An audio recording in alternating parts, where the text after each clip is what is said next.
Topic है वो है सॉलिड। मैं आपसे पूछता हूं क्या है सॉलिड? जिसके मॉलिक्यूल आपस में टाइटली पैक हो। अगर मॉलिक्यूल ही ना हो उसमें, फिर जब भी मैं आपसे कोई सवाल करता हूं तो वो बहुत जर्नलाइज बात होती है। मैं आपसे ये नहीं पूछ रहा बेटा बताओ एलोट्रॉपी क्या होती है या आइसोमॉर्फिज्म क्या होती है, मुझे पता आपको ये नहीं पता, लेकिन मैं आपसे उम्मीद करता हूं सॉलिड तो पता होगा आपको। तो बताओ सॉलिड क्या है? जिसका डेफिनेट शेप हो, डेफिनेट वॉल्यूम हो। क्या ये सॉलिड है? क्या इसका शेप डेफिनेट है?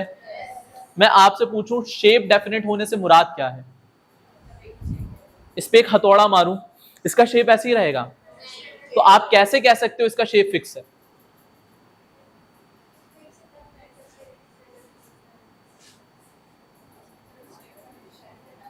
जब तक एक्सटर्नल गर्म कर लो इसे, फिर भी इसका शेप बिगड़ जाएगा। एक्सटर्नल फोर्स नहीं लगा रहा मैं। देखो, जब भी कभी डेफिनेट की बात होती है ना कि डेफिनेट शेप, तो इसका मतलब ये नहीं होता फिक्स शेप। डेफिनेट शेप से मुराद होता है कि कंटेनर को बदलने से क्या इसके शेप पे कोई फर्क पड़ेगा? नहीं। मैं इसे ग्लास में रखूं, वहां भी ऐसे ही दिखेगा आपको।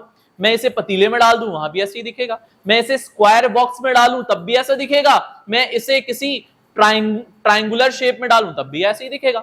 तो कंटेनर के बदलने से इसके शेप पर कोई फर्क? तो याद रखिएगा, डेफिनेट से मुराद ये नहीं होता कि बदल नहीं सकता। डेफिनेट से मुराद कंटेनर को बदलने से नहीं बदल सकता। ये बात समझ आ रही है? तो इस तरह का स्टेट ऑफ मैटर जिसके पास डेफिनेट शेप हो और डेफिनेट वॉल्यूम दोनों हो, इस तरह के मैटर को आप क्या कहोगे? तो एक बात तो हम दोनों के बीच तय हो गई, वो ये कि सॉलिड के पास डिफाइंड शेप होगा और इसका वॉल्यूम भी डिफाइंड होगा। ठीक है, आप डेफिनेट कह लो, शेप कैसा होगा और वॉल्यूम कैसा होगा, डेफिनेट। बट क्वेश्चन ये है कि व्हाई, क्यों?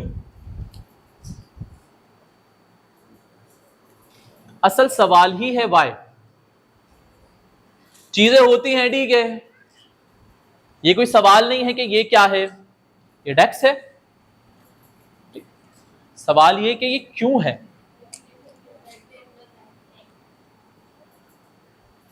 क्योंकि आप लोग बैठते हो इसलिए, नहीं बैठोगे तो गायब हो जाएगा। सॉलिड, कोई चीज सॉलिड क्यों है, मैं कैसे डिफाइन करूं? तो हम जरा सॉलिड को रीडिस्कवर करने की कोशिश करते हैं। ठीक है, कुछ भी नहीं है, खाली जगह है, पार्टिकल्स है। ठीक है, अभी ये एक स्क्वायर कंटेनर में है। अगर मैं इसे शिफ्ट कर दूं एक ट्रायंगुलर, तो कुछ इस कोने में आ जाएंगे, कुछ इस कोने में, कुछ यहां, कुछ वहां, ऐसे ही होंगे। ऐसे ही है। क्यों? क्योंकि इनके बीच में स्पेस काफी ज्यादा है, तो खुद को रीअरेंज कर सकते हैं। किसी ने किसी को पकड़ के रखा हुआ नहीं। मैं इसे सिलेंड्रिकल बॉडी में डालूं, ये उस शेप को अपना लेगा। सही है। क्या हो कि अगर मैं इनके बीच के गैप को जरा कम कर दूं,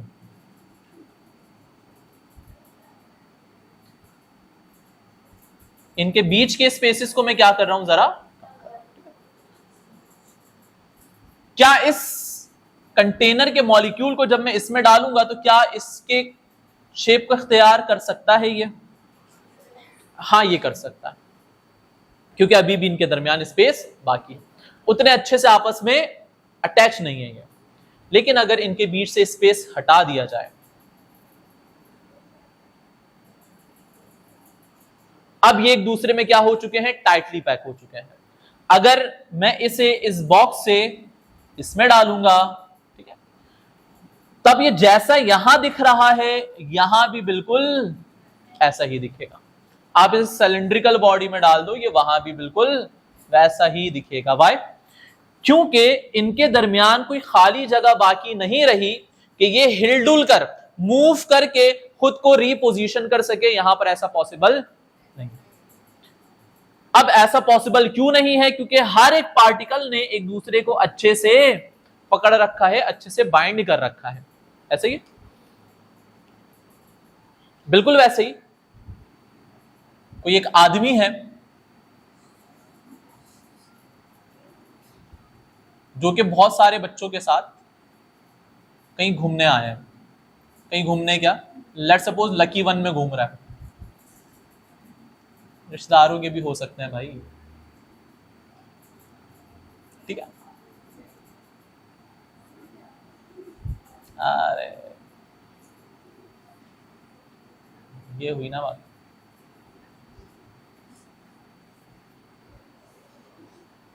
ठीक है,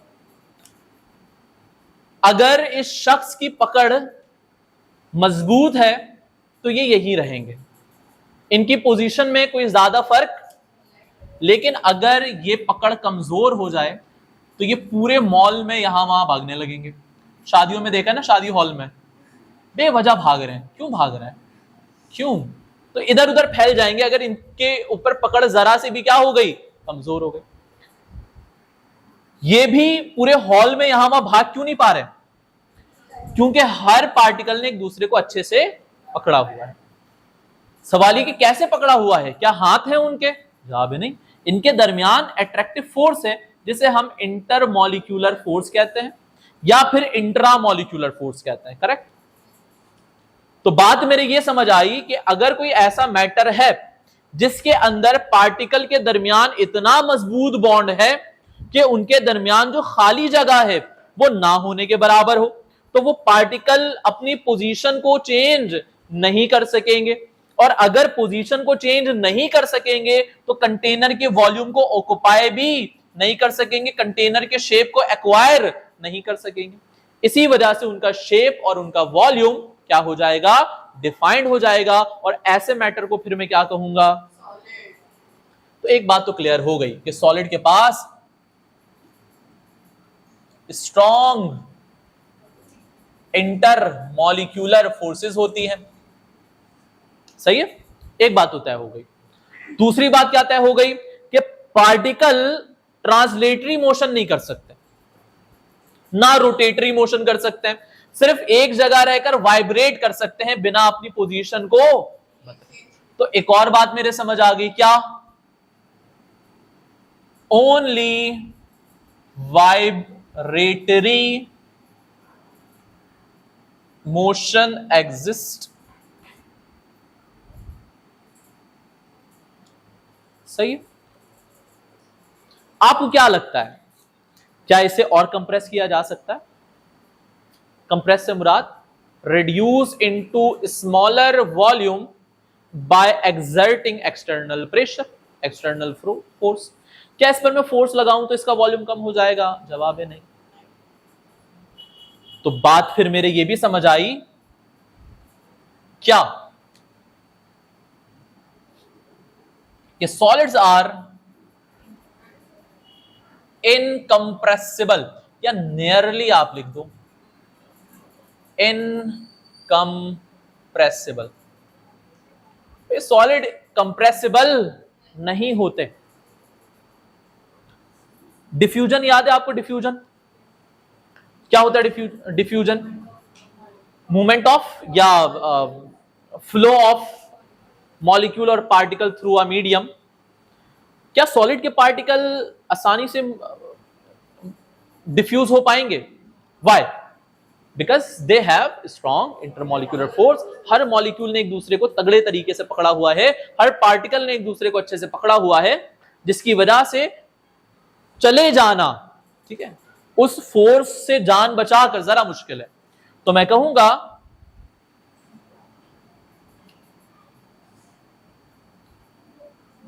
लो डिफ्यूजन देन लिक्विड। जाहिर है जब लिक्विड से कम है तो गैस से तो कम होगा ही। क्यों? क्योंकि लिक्विड के अंदर गैस से कम होता है। और क्या बातें निकाल सकता हूं मैं यहां से? और कुछ जो मैं यहां से निकाल सकता हूं? भाई मूवमेंट नहीं हो रही ना, तो काइनेटिक एनर्जी भी जाहिर है नहीं होगी, है ना? तो क्या कह सकता हूं मैं? Low kinetic energy. एक और चीज ऊपर मेंशन कर देता हूं कि particles are tightly packed together.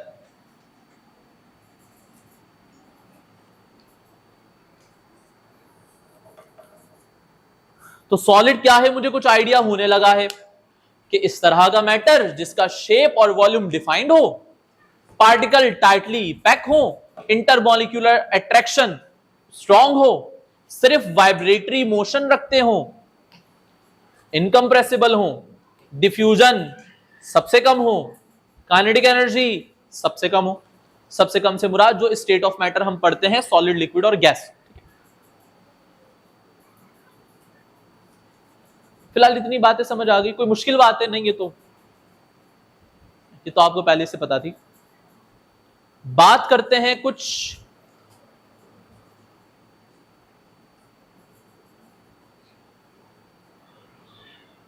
और बात करता है। अच्छा, आप इसे प्रॉपर्टीज ऑफ सॉलिड करके भी लिख सकते हो, ठीक है?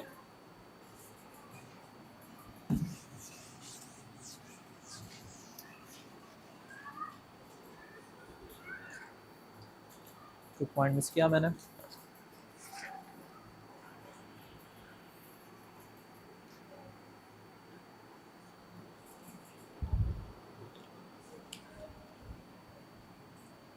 क्या सॉलिड को एक्सपेंड किया जा सकता है? सॉलिड एक्सपेंड होता है बट बहुत लिटिल एक्सटेंट होती है उसकी। तो एक्सपेंशन के बारे में भी मैं लिख सकता हूं, ठीक है? गैस और लिक्विड के मुकाबले एक्सपेंशन जो होती है वो लो होती है। एक्सपेंशन होती कब है? जब सॉलिड को क्या किया जाता है? हीट किया जाता है। एक्सपेंड तो होता है, सॉलिड एक्सपेंड तो होता है। इसकी अच्छी मिसाल आपने शायद फिजिक्स में भी पढ़ रखी होगी। आपने क्या लीनियर एक्सपेंशन टाइप कुछ पढ़ा है? Linear expansion, volumetric expansion physics में किस में था? मैट्रिक में और फर्स्ट ईयर में? मैट्रिक में। तो आपने वहां पढ़ा होगा कि जब आप हीट करते हो मेटल को तो वो एक्सपेंड करता है। इसी वजह से आपने देखा होगा कि ट्रेन की जो पटरियां होती हैं और पुल जो होते हैं उनके दरमियान एक छोटा सा गैप रखा जाता है। वो क्यों? ताकि जो एक्सपेंशन है और जो कॉन्ट्रैक्शन है टेम्परेचर की वजह से उसे काउंटर कर सके वो छोटा सा गैप जो कि दिया जाता है। अगर वो ना दिया जाए तो सर्दियों में क्रैक्स पड़ सकते हैं और गर्मियों के अंदर एक्सपेंशन की वजह से वो जो लाइन है मेटल की वो टेढ़ी भी हो सकती है। तो बीच में जगह दी जाती है फॉर एक्सपेंशन और contraction due to temperature change. तो भाई एक्सपेंशन तो होती है, ठीक है? क्या सॉलिड मेल्ट होता है? ये कैसी बात है? जाहिर होता होगा। और कैसे मेल्ट होगा? जब उसे हीट किया जाएगा तो अपने मेल्टिंग पॉइंट पर वो मेल्ट हो जाएगा। लेकिन अच्छा, सॉलिड के अंदर एक और प्रॉपर्टी पाई जाती है, वो कहलाती है डिफॉर्मिटी। डिफॉर्म हो जाते हैं ये, मतलब क्रिस्टल में बात कर लेंगे। बट मैं आपको ये बताना चाहता हूं कि देखो,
ठीक है, यहां पर मैंने दो तरह से पार्टिकल्स को अरेंज किया है। क्या फर्क नजर आ रहा है दोनों में? या अगर इसे थोड़ा सा और डोमिनेट करके दिखाना चाहूं मैं आपको,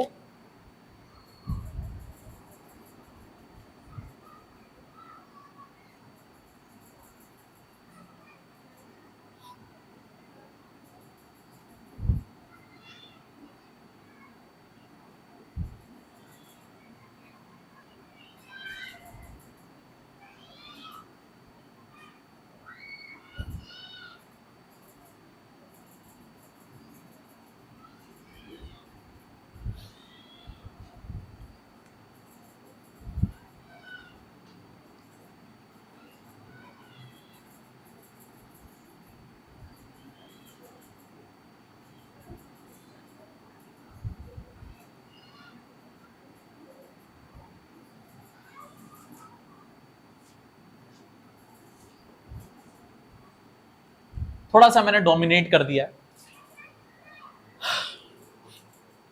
क्या फर्क है दोनों में? अरेंजमेंट का फर्क। क्या फर्क है अरेंजमेंट में? एक मुझे नजर आ रहा है रेगुलर पैटर्न में, जिसमें आपको एक रेगुलर अरेंजमेंट नजर आ रही है ना? यहां पर वो रेगुलर अरेंजमेंट कहीं गुम हो जाती है।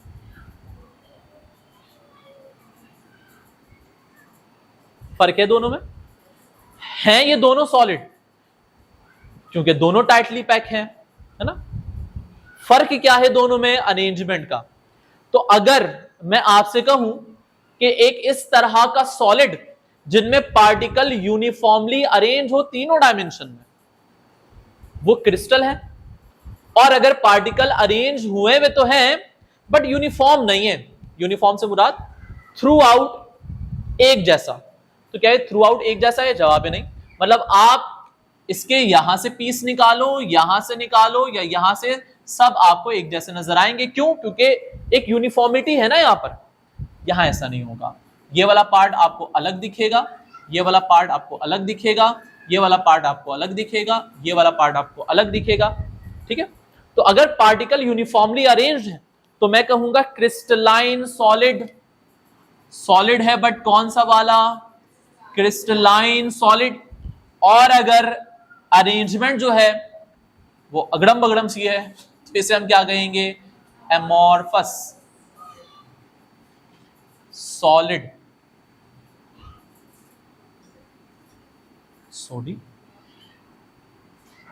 सॉलिड, ठीक है? और असल में क्रिस्टलाइन सॉलिड ही ट्रू सॉलिड कहलाता है।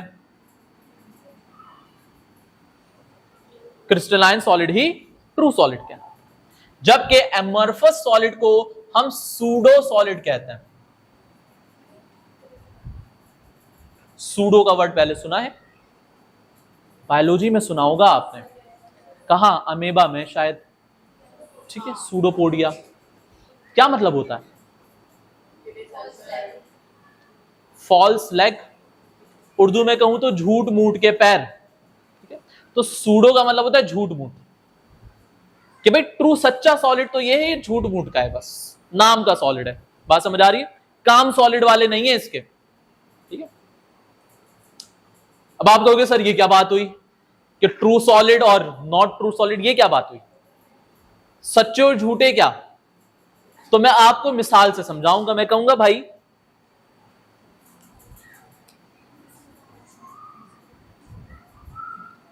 चौदह अगस्त है, दो तरह के लोग हैं, दोनों के पास पाकिस्तान का ही शनाख्ती कार्ड है। ठीक है? CNIC इनके पास पाकिस्तान का ही। ठीक है? एक जो है वो घर में झंडियां वंडियां लगा रहा है, 14 अगस्त में सजा रहा है, गली को साफ कर रहा है, और ये गुटखा खा के थूक रहा है, गलियों में झंडियां भी नहीं लगा रहा। मैं आपसे पूछूं सच्चा पाकिस्तानी कौन है? झंडे लगाने वाला, मिली नगमे बजाने वाला, नंबर 1। ओके?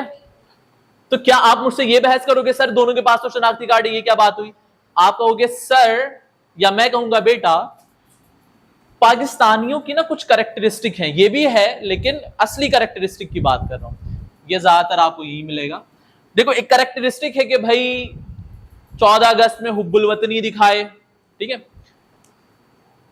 यहां वहां सल्यूट करे, गलियों की सफाई करे, झंडे लगाए, तो ये कैरेक्टरिस्टिक है एक पाकिस्तानी की। झंडा गिरा हो तो उठा के चूम ले, तो ये कैरेक्टरिस्टिक है पाकिस्तानी होने की। क्या इसमें वो कैरेक्टरिस्टिक पाई जा रही है? भले से है ये पाकिस्तानी, लेकिन आपको अगर चूज करना हो कि ट्रू पाकिस्तानी कौन है, आप कहोगे ये वाला, है ना? तो है तो भाई दोनों सॉलिड, लेकिन सॉलिड की जो कैरेक्टरिस्टिक है, सॉलिड की जो प्रॉपर्टीज हैं, वो किसमें पाई जाती हैं? तो फिर आप कहोगे सर ये कैसा सॉलिड है? फिर जब सॉलिड की प्रॉपर्टी ही नहीं है तो फिर ये सॉलिड क्यों है? मैं कहूंगा बेटा अरेंजमेंट की वजह से, क्योंकि ये भी क्या है, टाइटली पैक है, बस इसीलिए मैं इसे सॉलिड कह रहा हूं, बाकी काम इसके सॉलिड वाले नहीं है। ठीक है, तो बेसिक आपको डिफरेंस समझ आया किसी क्रिस्टलाइन सॉलिड और एमरफस सॉलिड में। मॉर्फ का मतलब समझते हो? मॉर्फ, मॉर्फ शेप को कहते हैं। ए मॉर्फ मतलब शेपलेस। क्या बात है, समझदार हो गए हो। ठीक है, तो एमरफस का नाम ही क्या है? इसका मतलब इनके पास कोई अपना ज्योमेट्रिकल शेप मौजूद, इनके पास ज्योमेट्रिकल शेप है। और ज्योमेट्रिकल शेप कैसे बनती है? यूनिफॉर्म अरेंजमेंट की वजह से। बात समझ आ रही है? तो सबसे पहले हम बात करेंगे व्हाट इज क्रिस्टलाइन सॉलिड। तो एक छोटी सी डेफिनेशन लिखवा रहा हूं, लिखो, हेडिंग लगाओ, क्रिस्टलाइन सॉलिड। उसके बाद बहुत सारी टर्म्स हैं जो कि मैं आपको सिखाऊंगा।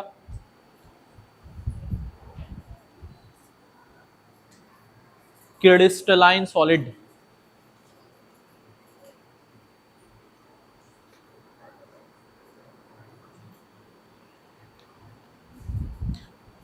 मिड टर्म में ये चैप्टर भी डाल दूं? हाँ, इसीलिए तो कह रहा हूं, 12 चैप्टर हैं, 6 हो जाएगा।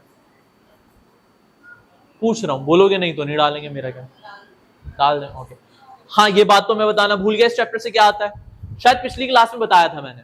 इस चैप्टर से सिर्फ आती है डेफिनेशन, और एक सवाल है जो लॉन्ग में आ सकता है लेकिन आया नहीं है कभी। ठीक है, कभी से मुराद 2 साल हुए आपकी किताब को चेंज हुए, 2 साल में नहीं आया ये, हो सकता है आपकी बारी में आ जाए।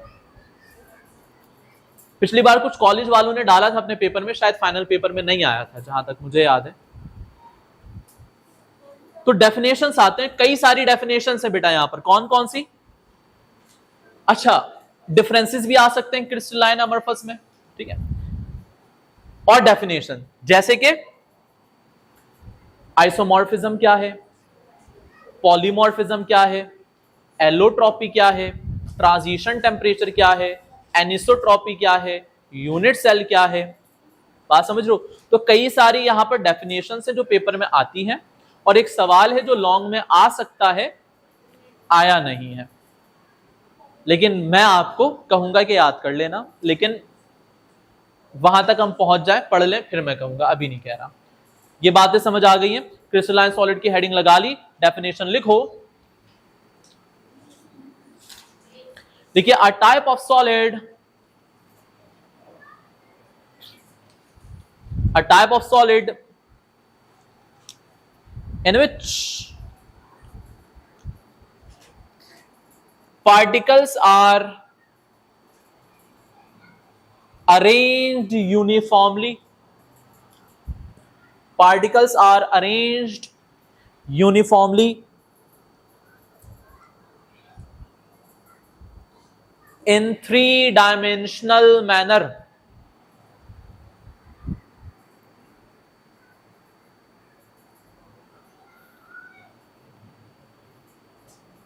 and have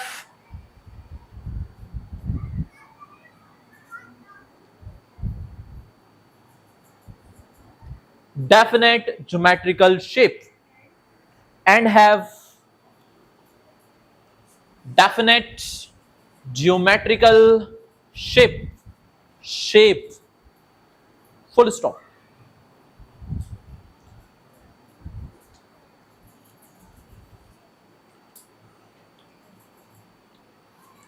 यहां हम डिफरेंसेस बना देते हैं, जुगाड़ का काम कर देते हैं भाई, क्या बात है। अच्छा, एमरफस, पहले एमरफस की डेफिनेशन खुद से लिख लो। एमरफस की डेफिनेशन क्या होगी बेटा? Not arrange uniformly in 3-dimensional manner and do not have, बिल्कुल। तो इंग्लिश में आप सीख दो, अफर्मेटिव को नेगेटिव करना तो नेगेटिव कर दो इसे।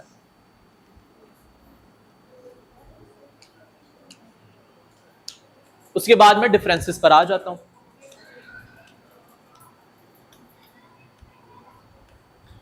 पूरी किताब में अगर कोई आसान चैप्टर है तो यही है। लिक्विड का चैप्टर कैसा था? आसान था या मुश्किल था? नॉर्मल था ना, ये आसान है। अभी तक जो आपने चैप्टर्स पढ़े हैं उनमें से मुश्किल कौन सा था? चैप्टर 4 कौन सा था? बॉन्ड वाला? तो मुश्किल कोवलेंट बॉन्डिंग वाला था। थ्योरीज तो इतनी बड़ी बड़ी है ना उसमें, वेस्पर, हाइब्रिडाइजेशन, वीबीटी, एमओटी, सही कह रहे हो। लेकिन अभी इलेक्ट्रोकेमिस्ट्री दूर खड़ी होकर आपको देख रही है।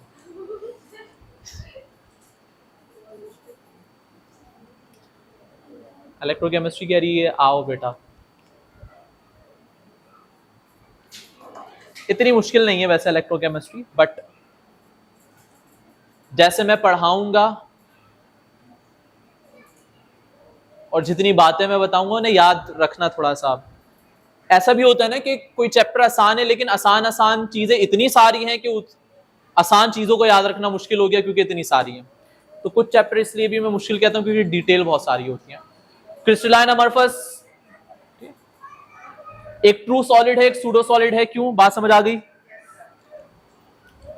एक और डिफरेंस जो है ना इनकी डेफिनेशन से, जो मैं यहां पर लिख नहीं रहा, ठीक है, उन्हें शॉर्ट में लिख दे रहा हूं। क्या? कि इनके पास डेफिनेट ज्योमेट्रिकल शेप होगा और इनकी बारी में क्या लिखूंगा? Do not have definite geometrical shape.